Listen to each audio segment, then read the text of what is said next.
मेरे साथ बोलिए, भारत माता की। मेरे साथ प्रचंड आवाज से शिवाजी महाराज का जयकारा लगाएंगे। जय जय जय जय जय शिवाजी,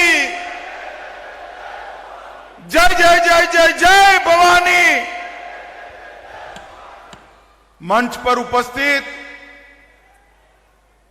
महाराष्ट्र के सम्माननीय मुख्यमंत्री श्रीमान देवेंद्र फडणवीस जी, महाराष्ट्र के पूर्व मुख्यमंत्री और महाराष्ट्र के उप मुख्यमंत्री श्री एकनाथ शिंदे जी, महाराष्ट्र के उप मुख्यमंत्री श्री अजित पवार जी, पुणे के सांसद और मेरे साथी मंत्री श्री मुरलीधर मोहोल जी, जलगांव के निवासी और महाराष्ट्र सरकार के मंत्री श्री गिरीश महाजन जी, यहीं के धरतीपुत्र श्री राधाकृष्ण विखे पाटिल जी, बिपिन दादा शंकरराव कोले जी, अध्यक्ष संजीवनी समूह, जिस युवा नेतृत्व के बुलावे पर मैं आया हूं, ऐसा श्री विवेक कोले जी, श्रीमती स्नेहलता ताई कोल्हे जी, मंच पर उपस्थित सभी महानुभाव और आज विशाल संख्या में कोपर गांव में आए हुए प्यारे भाइयों बहनों माताओं, आप सभी को मेरा प्रणाम, राम राम। सबसे पहले मैं सहकार महर्षि शंकरराव कोले जी को बहुत मन पूर्वक प्रणाम कर कर मेरी बात की शुरुआत करना चाहता हूं। मित्रों, आज महर्षि शंकरराव कोले ने जो नींव डाली थी, वो नींव एक बोया हुआ छोटा सा बीज आज सहकारी क्षेत्र का एक बहुत बड़ा वटवृक्ष बनकर हमारे सामने खड़ा है। और आज दोनों नई शुरुआत भारत के सहकारी शुगर कारखानों के इतिहास में कॉम्प्लेक्स बायोगैस प्रकल्प और पोटाश का निर्माण दोनों भारत में पहली बार महर्षि शंकरराव कोले शुगर कारखाना में होने जा रहा है। और ये हम सब के लिए बड़े गर्व का विषय है। और मैं आज कहना चाहता हूं विवेक को, विवेक, आज आपने जो शुरुआत की है, देश भर के कोऑपरेटिव शुगर कारखानों के लिए एक नया रास्ता खोलने का काम आपने किया। और जब मुझे निमंत्रण देने आए तब हमने इस पर काम करना शुरू किया था। और आज मैं घोषणा करना चाहता हूं कि नरेंद्र मोदी जी की सरकार आने वाले दिनों में सिलेक्टेड 15 कोऑपरेटिव शुगर फैक्ट्री को एनसीडीसी की सहायता से ये दोनों संयंत्र लगाने के लिए पूरा सहयोग करेगी। और इससे नई शुरुआत होगी। मित्रों, मोदी जी की सरकार देश के किसानों को समर्पित सरकार है। और अभी अभी 1 अक्टूबर को कैबिनेट के अंदर मोदी जी ने दलहन आत्मनिर्भरता प्रोजेक्ट की शुरुआत की। 6 साल तक 11,340 करोड़ रुपया दलहन के क्षेत्र में भारत को आत्मनिर्भर करने के लिए उपयोग आएंगे। और मैं आज यहां महाराष्ट्र के दलहन की खेती करने वाले किसानों को कहने आया हूं कि अरहर, उड़द और मसूर, ये तीनों दलहन के किसानों को अगर आप नाफेड और एनसीसीएफ के साथ रजिस्टर करते हो तो 100% दलहन एमएसपी पर भारत सरकार आपका खरीद लेगी। 100% दलहन हम खरीद लेंगे। इससे हमारे महाराष्ट्र के किसानों को भी फायदा होगा। देश के 2 करोड़ किसानों को 100% एमएसपी पर हम दलहन खरीदेंगे। 1000 प्रोसेसिंग यूनिट भी लगाएंगे और 38 लाख अच्छे बीज की किट भी देंगे। मित्रों, यही कैबिनेट में मोदी जी ने मसूर के लिए 300 रुपया क्विंटल एमएसपी बढ़ाई, सरसों के लिए 250 रुपया, चना, अहल्यानगर में भी चना काफी होता है, चने के लिए भी 225 रुपया क्विंटल एमएसपी बढ़ाई है।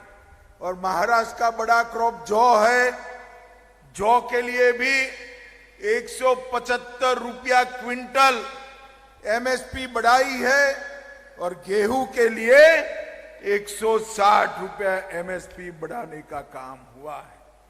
नरेंद्र मोदी जी के नेतृत्व में जवार की एमएसपी में अब तक 11 साल में 2.5 गुना बढ़ोतरी, बाजरे में 2.5 गुना बढ़ोतरी, तुअर अरहर में 100% बढ़ोतरी, मूंग में 100% बढ़ोतरी, सोयाबीन में 2 गुना बढ़ोतरी और कापूस में 2 गुना बढ़ोतरी करने का काम नरेंद्र मोदी जी ने किया है।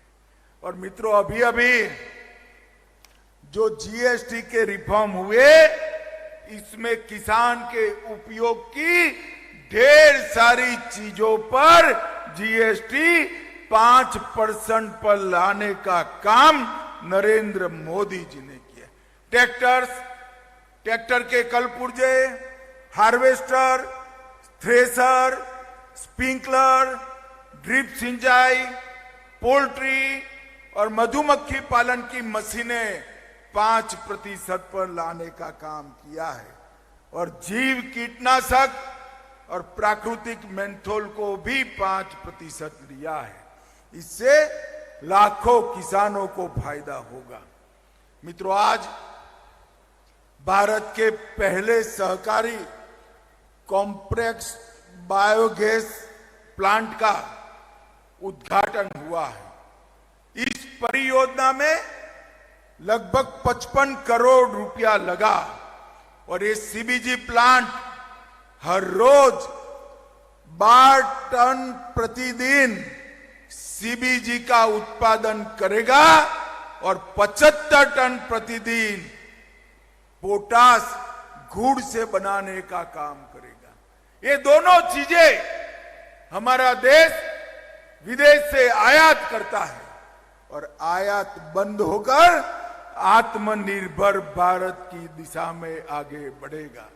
मैं विवेक भाई को इसलिए भी बधाई देता हूं, उन्होंने प्लांट तो डाला मगर उसके पहले इसके बिक्री के लिए गेल, बीपीसीएल, इफको, क्रिप्को, राष्ट्रीय केमिकल फर्टिलाइजर, ये सब में एग्रीमेंट कर पूरा मटेरियल बेचने की व्यवस्था वो अपने आप कर चुके हैं। और सक्रिय सर्कुलर इकोनॉमी, चक्रीय अर्थव्यवस्था का एक आदर्श उदाहरण शंकरराव कोल्हे साकर कारखाना बना है। मित्रों, मैं आज यहां से देश भर के कोऑपरेटिव साकर कारखानों को कहना चाहता हूं कि हमने इथेनॉल के प्लांट मल्टी डायमेंशनल बनाने की जरूरत है और इसके साथ साथ ये सारी व्यवस्थाएं, अगर एक संपूर्ण साकर कारखाना बनाना है तो ये सारी व्यवस्थाएं बनानी पड़ेगी। मित्रों, मैं आज देवेंद्र जी और अजीत दादा और एकनाथ जी को भी कहना चाहता हूं, सहकारी साकर कारखाने की शुरुआत महाराष्ट्र ने की थी। अब महाराष्ट्र की ही जिम्मेदारी है साकर कारखानों की चक्रीय अर्थव्यवस्था 100% सर्कुलर इकोनॉमी को पूर्णतया जमीन पर उतारने की शुरुआत महाराष्ट्र से होना चाहिए। महाराष्ट्र सरकार भी इसमें मदद करे, भारत सरकार भी मदद करेगी। और ये जो उदाहरण यहां पर विवेक कोल्हे ने बनाया है, ये उदाहरण महाराष्ट्र की सभी अच्छी शुगर मिलों के अंदर एग्जाम्पल बनकर हमें वहां प्लांट करना चाहिए, जिससे आने वाले दिनों में शुगर मिलों को चलाने का बहुत अच्छा फायदा हो। भारत का पहला जूस टू इथेनॉल प्लांट भी यहां बना था, मगर मैं आज यहां कहना चाहता हूं कि हर शुगर कारखाना जो मुनाफा करता है, हमारे फलों के प्रोसेसिंग का काम भी करे।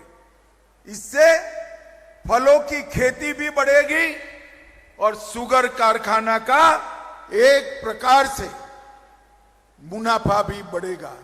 संजीवनी ग्रुप ने हरित ऊर्जा और स्थिरता के क्षेत्र में भी बहुत पहल की है और बहुत सारे महिला स्व सहायता समूहों को सशक्त करने का काम किया है।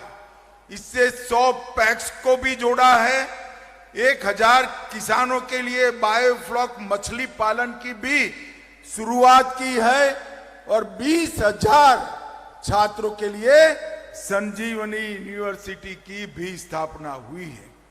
मित्रों, भारत का सबसे पहला ग्रामीण कॉल सेंटर भी यहीं पर स्थापना हुई और कई लोगों को रोजगारी देने की शुरुआत हुई है। भाइयों बहनों, नरेंद्र मोदी जी ने सहकारिता क्षेत्र की स्थापना कर देश की ग्रामीण अर्थव्यवस्था को एक नया जीवन देने की शुरुआत की और जो सहकारिता क्षेत्र के भविष्य पर सवालिया निशान लगे थे, वो सारे सवालिया निशान आज 3 साल के कालखंड में समाप्त हो गए हैं और सहकारिता क्षेत्र देश का मजबूत क्षेत्र बनकर आज उभर रहा है। ये हम सब के लिए आनंद का विषय है। मित्रों, मोदी जी ने एक आह्वान हम सभी का किया है, स्वदेशी चीजों के उपयोग का आह्वान।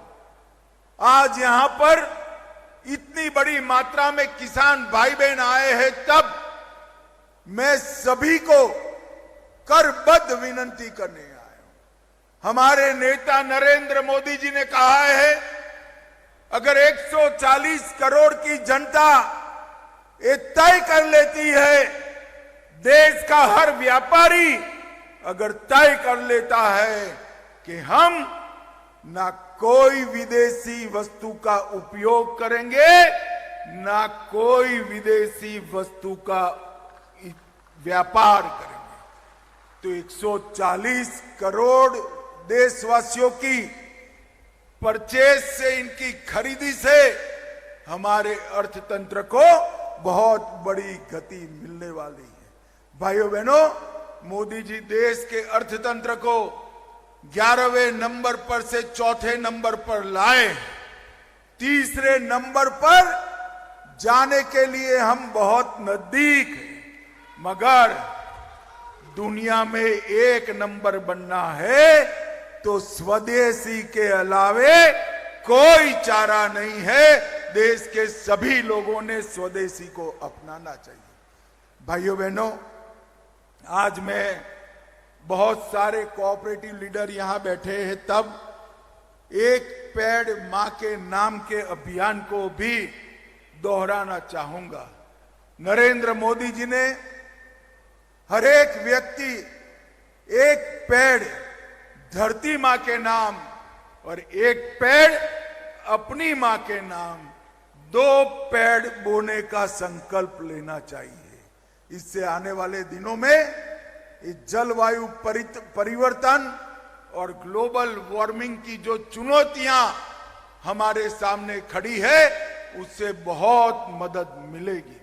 मित्रों, अंत में मैं फिर से महर्षि शंकरराव कोल्हे जी को बहुत मनपूर्वक प्रणाम कर कर याद करना चाहता हूं और विपिन दादा और विवेक को बहुत मनपूर्वक अभिनंदन करना चाहता हूं कि नई शुरुआत आने वाले दिनों में देश भर के शुगर कारखानों के लिए एक नया रास्ता खोलने वाली होगी। और आपकी ये शुरुआत विवेक जी, शंकर राव जी के योगदान की तरह ही बहुत लंबे समय तक कोऑपरेटिव सेक्टर याद रखेगा। आप सभी का बहुत बहुत धन्यवाद। भारत माता की, जरा जोर से बोलिए, भारत माता की। यानंतर आपल्या कोपरगावच्या पहिल्या महिला आमदार स्नेहलताताई कोल्हे या आभार प्रदर्शन करतील। प्रथमतः उपस्थित सर्वांना मनपूर्वक नमस्कार करते। आजचा हा क्षण स्वर्गीय कोल्हे साहेबांचे कष्ट आणि आपल्या सर्वांचं सहकार्य यामुळे आपण पाहत आहोत। आपण सर्वजण खूप मोठ्या संख्येने इथे उपस्थित आहात। ही स्वर्गीय कोल्हे साहेबांप्रतीची कृतज्ञता आहे आणि त्यांना एक आदरांजलीच आहे असं मी मानते। कर्मण्येवाधिकारस्ते मा फलेषु कदाचन, या गीतेच्या ओळीप्रमाणे सतत कर्म करीत राहण्याची प्रेरणा आम्हाला ज्यांच्या विचारातून मिळाले, असे या भागाला, या परिसराला सुजलाम सुफलाम बनवण्यासाठी ज्यांनी आपले आयुष्य अहोरात्र खर्ची घातले, असे वंदनीय स्वर्गीय शंकररावजी कोल्हे साहेब यांच्या स्मृतीस मी प्रथम नतमस्तक होते। मानव सेवा हीच ईश्वर